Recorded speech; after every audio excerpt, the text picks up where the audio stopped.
This is to introduce the idea of ethics and what we might mean by ethics, especially for the purposes of this course, because I don't think it's totally obvious necessarily. The first thing to notice about the concept of ethics is that it's a strange word. It looks like a plural and is sometimes used in the plural, but it's also singular. So someone can have an ethics, or there can be an ethics of doing something. There can also be an ethic of doing something, which means something slightly different. When people talk about ethics, and this is something that I am cautioning you not to do in papers, they sometimes use a dictionary definition of ethics. So I wanted to demonstrate. This is a dictionary definition of ethics. It comes from the Oxford English Dictionary, which now brands itself, I noticed, as the definitive work on the English language. So that's very exciting for them. I do like the Oxford English Dictionary very much. It's enormous in the print form. But in any case, the definition of ethics from the Oxford English Dictionary has two senses that have the greatest connection to what we're talking about in a philosophy class dealing with ethics. So first is the branch of knowledge or study dealing with moral principles. And second is a system or set of moral principles. Or, notice it says in a weaker sense, a set of social or personal values, frequently with a modifying word. So they have examples there of how it's used, how the term is used. Protestant ethics, Puritan ethics, work ethic, business ethics, and so forth. That'll ring a bell because of the title of the course. It's a composite made of the word ethics as part of its title. But that dictionary definition doesn't tell you anything except how the word is used in the language. That's all dictionaries tell you. There's nothing magical about a dictionary definition. You don't now, having read this definition, understand what ethics is all about. Not at all. You know how people use the word ethics, and if you didn't know how people used the word before, this will help clarify in a little preciser way how the word is used. So don't give me a dictionary definition of ethics. It doesn't give you any insight into the concept of ethics. So that's the first thing. There's nothing wrong with a dictionary definition when it's an important thing for explaining how a term is used, because that's what dictionaries do. Branch of knowledge or study dealing with moral principles. Well, okay, so ethics has something to do with the word morality, but what? So first, please don't use the word morals. The ways people tend to use the word morals in papers for the courses that I'm teaching, it makes the word morals seem kind of childish sounding. I think of morals as being the things that Aesop's fables or parables or various things tell you at the end, like the moral of a story. And those are very didactic, and they're trying to teach you a lesson and things like that. That's not what we're about. In my opinion, philosophical ethics really isn't about telling you how to behave. It's about thinking about ways that we think about how we should behave. That sounds a little strange, but I think it'll make more sense when you hear the rest of this. So the word ethics and the word morality are used sometimes interchangeably by authors. There's an essay that I use when talking about the professional ethics concern of whistleblowing that refers to whistleblowing as a moral issue. And it's not clear that the author is drawing any distinction between it being a moral issue or an ethical issue. He's not trying to define what's moral in any broad sense. He's just looking at this issue that's called whistleblowing. So that person is using moral as a synonym for ethics or ethical. But often people draw a distinction of one kind or another between the idea or word ethics and the idea or word morality, or between ethical and moral. One way that people distinguish the two is to say that ethics refers to something that's more rationally worked out. If you remember the OED definition, it refers to a system of moral principles. And that being a system is where the being rationally worked out comes in. In other words, it's not just having moral values, it's being able to give a rational account of them, being able to explain why, and being able to see moral values as interlocking in some way, as all belonging of a piece with general values that somebody has or that belong to some system of belief. Another way that it's distinguished from morality sometimes is that ethics is more codified. That is, sometimes in professions, for instance, there is a code of ethics that's related to that profession. A great example of that, in fact, one of the primary and first historical examples of a code of ethics for a profession in the modern world, is the American Medical Association Code of Ethics, which, if memory serves, was first published by the AMA in 1846. What they were trying to do, the American Medical Association, was distinguish themselves and what they did from the work of people that called themselves doctors but were really selling what were called patent medicines or snake oil sometimes as a derogative expression. The people calling themselves doctor and going on medicine shows were just quacks. They were selling primarily alcohol and laudanum, a powerful sedative, in a mixture and calling it a cure-all.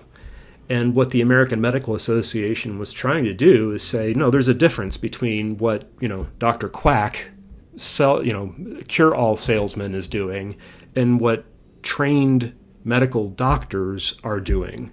And one way to mark that distinction was to create an ethics code that said what it was that a real medical doctor stood for, what a real medical doctor's values were in terms of helping their patients. So that's an example of one way that ethics can be a more codified idea. Even if you assume that every doctor wants to be moral, being moral isn't quite the same thing as being ethical when there's a code of ethics involved. More generally, people say that ethics is more about action and interaction than moral is, or morality is. This distinction says that almost like saying morality is the core values that someone has that are kind of inner, and ethics has to do with what they show the rest of the world in their actions and in the way they interact with other people. You'll see this idea and this distinction used in different ways. I try to stick to the word ethics, and in fact, I try to use the word ethical more often than ethics. That's partly a personal preference, but partly it's because of the way I try to think about what it is that's going on.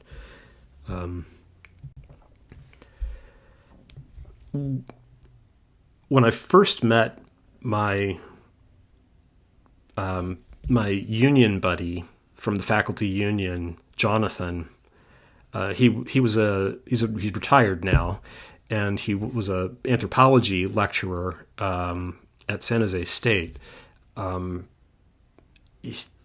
He asked what I taught in the philosophy department, and I said, well, a lot of my courses are professional ethics, bioethics.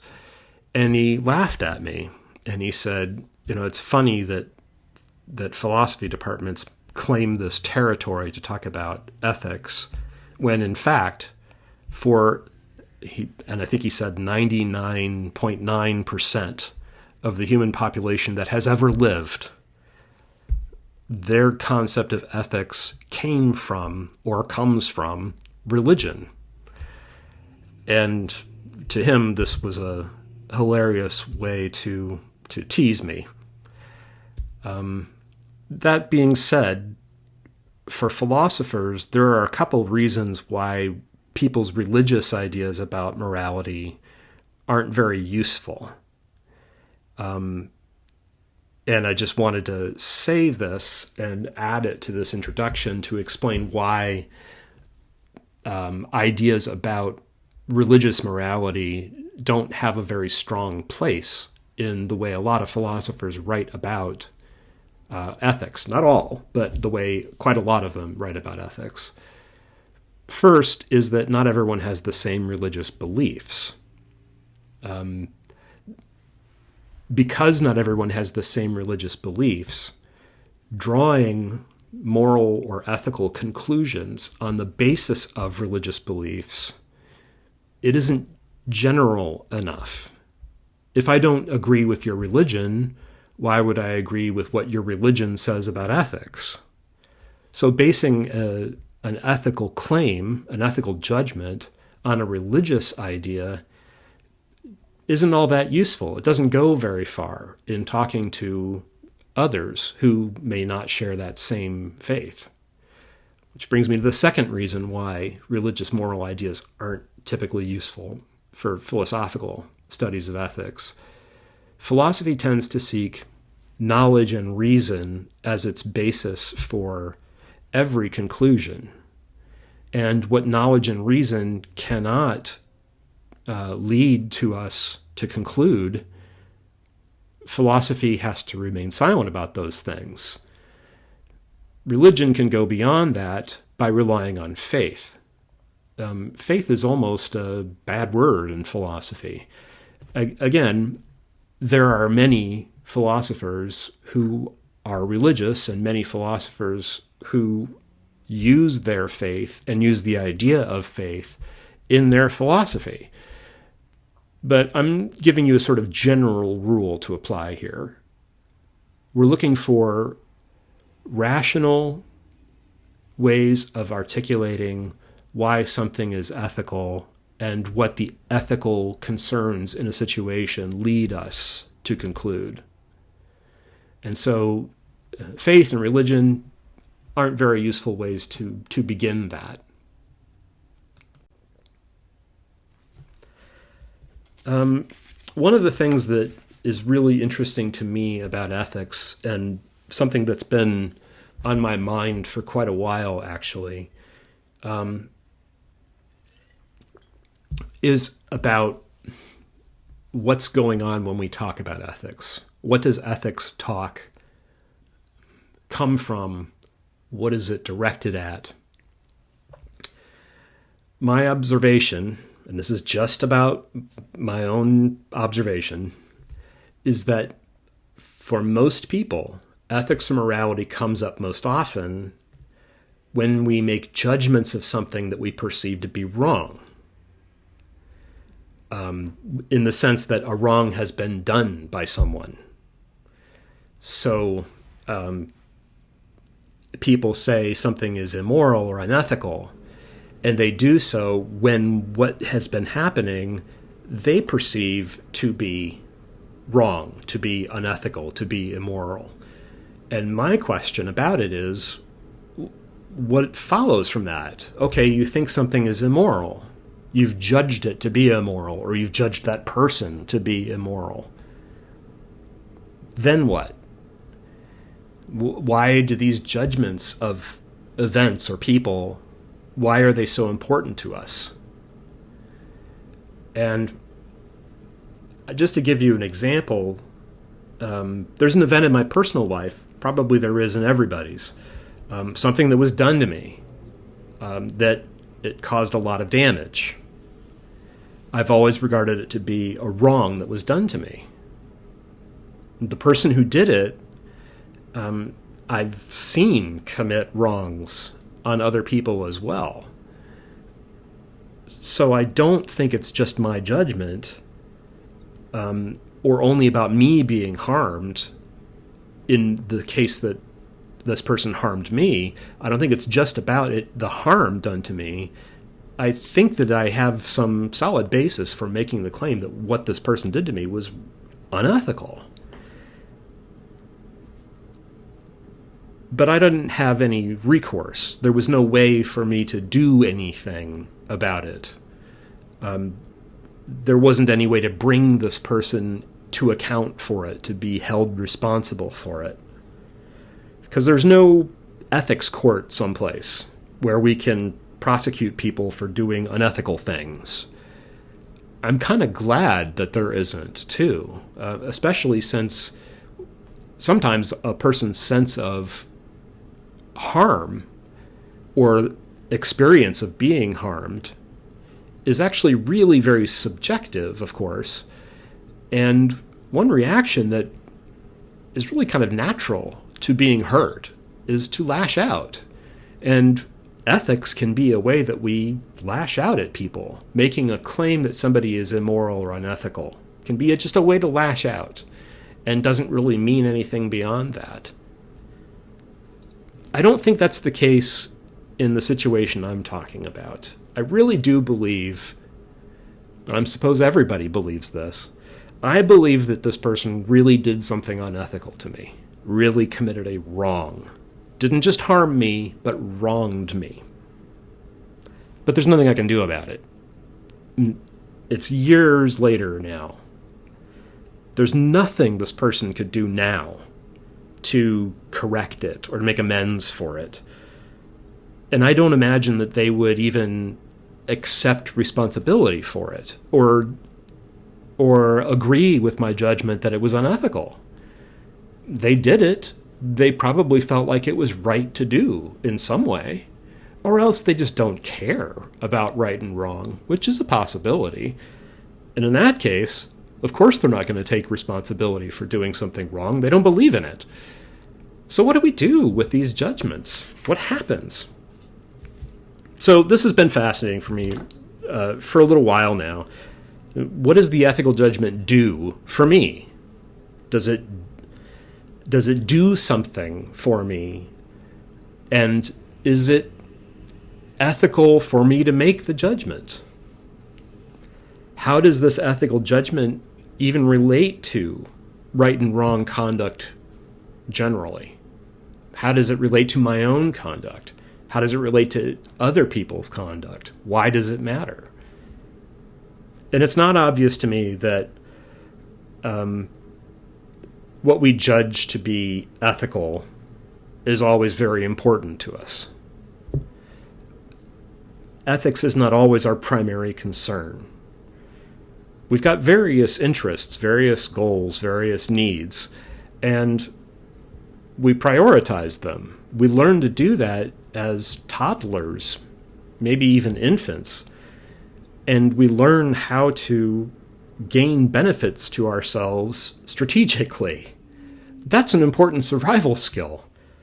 But strategy is not always ethics-driven. Sometimes strategy is primarily driven by desire. And so ethics could be about everything in our lives, but it could also be something that isn't always all that relevant to us.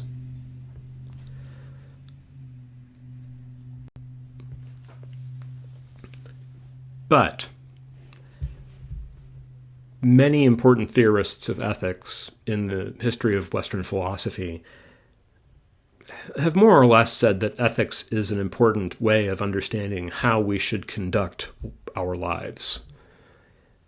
This is I guess you could call it a tradition of ways of thinking about ethics that you could say one of the primary texts for it, and certainly one of the primary sort of systems of ethics, comes from a book by Aristotle that was called Ethics, sometimes called the Nicomachean Ethics because it was edited by a guy named Nicomachus, who I believe was Aristotle's son. The Ethics is Aristotle's guide to how to live a good life, a life of happiness, which he also believed would be a life of ethical virtue. And the connection between ethical virtue and a good or happy life is part of the main argument in that book. And a very important German language philosopher, Immanuel Kant, in three major works, The Critique of Practical Reason, The Groundwork of the Metaphysics of Morals, and The Metaphysics of Morals, developed a theory of morality. It's an important distinction I'm drawing here. A theory of morality that was based on reason alone and left out things, in fact, explicitly denied the relevance of things like happiness. Kant has a totally abstract way of talking about morality in these three works, which makes them very challenging for people to read. I think there's actually something very simple about Kant's view, though.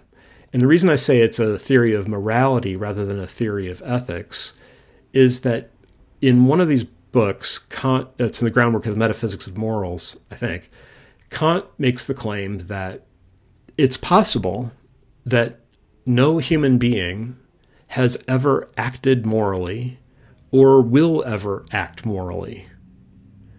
Nonetheless, we can still study what morality is.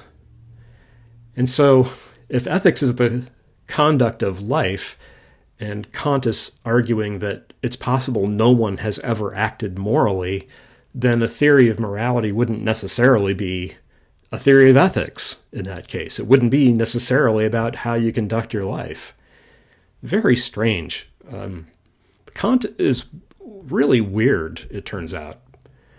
Following Kant, another major source of ethics discussion in the history of Western philosophy comes from a British philosopher named John Stuart Mill in his book Utilitarianism. And what Mill argues is kind of like Aristotle in that he thinks ethics is for the sake of something else. In Mill's case, it's just pleasure. But he has a really specific sense of the idea of pleasure in mind related to what he ultimately calls utility. And for him, utility means pleasure and absence of pain. These three theorists are often regarded as the founding theorists in philosophical studies of ethics. These are the big three. But there are a whole bunch more. Just a handful, just a small handful of the many, the dozens, the hundreds of important contributors to the philosophical study of ethics. Of these, all of them, except for Baruch Spinoza at the top there, all of them came after Kant. What's really strange to me is that very often people regard Kant or Mill as the end of philosophical ethics. Nothing has really changed since then. Of these, Nietzsche on down all wrote after John Stuart Mill.